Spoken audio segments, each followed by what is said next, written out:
विदेश मंत्री सुब्रमण्यम जयशंकर साहब न्यूज 18 इंडिया के न्यूज रूम में पधारे हैं। हमें पता है कि आपके सारे पॉकेट्स में इस वक्त सरकार का रिपोर्ट कार्ड है। तालियों से इनका स्वागत करें।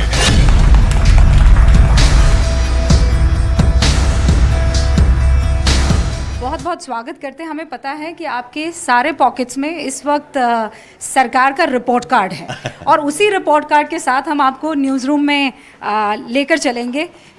किस तरीके की तैयारियां हैं सुब्रमण्यम जयशंकर साहब आपकी इन चुनावों को लेकर? नहीं, देखिए, इन चुनावों में एक तो ये है कि हम 10 साल का रिकॉर्ड जो है, मोदी सरकार की रिकॉर्ड जो है, वो भारत की पब्लिक, भारत के वोटर्स के सामने रखते हैं।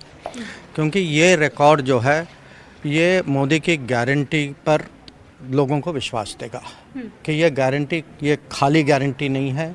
इसमें 10 साल, जैसे आप कहीं भी आप इंश्योरेंस पॉलिसी लेते हैं तो माने कंपनी अच्छी होती है, उसकी रिकॉर्ड होती है, तो ये 10 साल की रिकॉर्ड जो है ये पब्लिक के सामने रखते हैं। दूसरा विषय, विदेश मंत्री होने के नाते हम ये भी लोगों को समझाने की कोशिश करते हैं कि देखिए, अब दुनिया जो है अब एक बहुत मुश्किल स्थिति में है कि दुनिया में तनाव है, कहीं युद्ध है, विवाद है, दबाव है, और इस समय भारत के लिए हमें एक बहुत मजबूत सरकार चाहिए।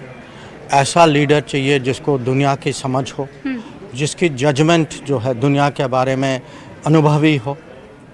तो मुझे लगता है, क्योंकि मेरा खुद मैं इस चुनाव के दौरान मैं करीब 6-7 स्टेट जा चुका हूँ। अच्छा। और सब राज्यों में मुझे ये दिखाई देता है कि विदेश नीति पे पब्लिक को काफ़ी जिज्ञासा है। मैं विदेश नीति पर आपसे बात करूंगी, लेकिन आपने कहा कि एक मजबूत देश चलाने के लिए मजबूत सरकार की ज़रूरत होती है, एक मजबूत चैनल चलाने के लिए एक मजबूत न्यूज़ रूम की ज़रूरत होती है, और न्यूज़ रूम में तमाम लोग जो हैं, जोरदार तालियों के साथ स्वागत करें।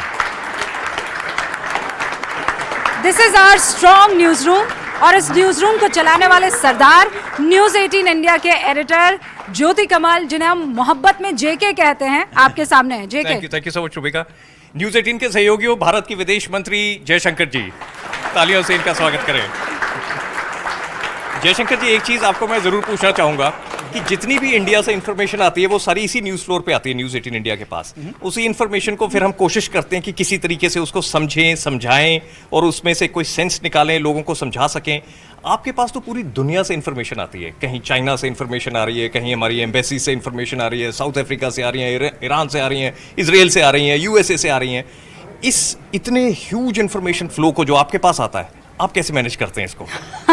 अच्छा सवाल है, क्योंकि देखिए, इसके लिए एक किस्म से मैं कहूँगा हमारा जो न्यूज़ रूम जो है वो मंत्रालय है, और मंत्रालय में भी जो मैं कहूँगा डिवीज़न के हेड जो हैं, जो अलग अलग बड़े देश देखते हैं या कोई क्षेत्र देखते हैं, पर जब कोई क्राइसिस हो जाता है तो फिर आप कहेंगे न्यूज़ रूम आपका और हाई स्पीड में चलना चाहिए।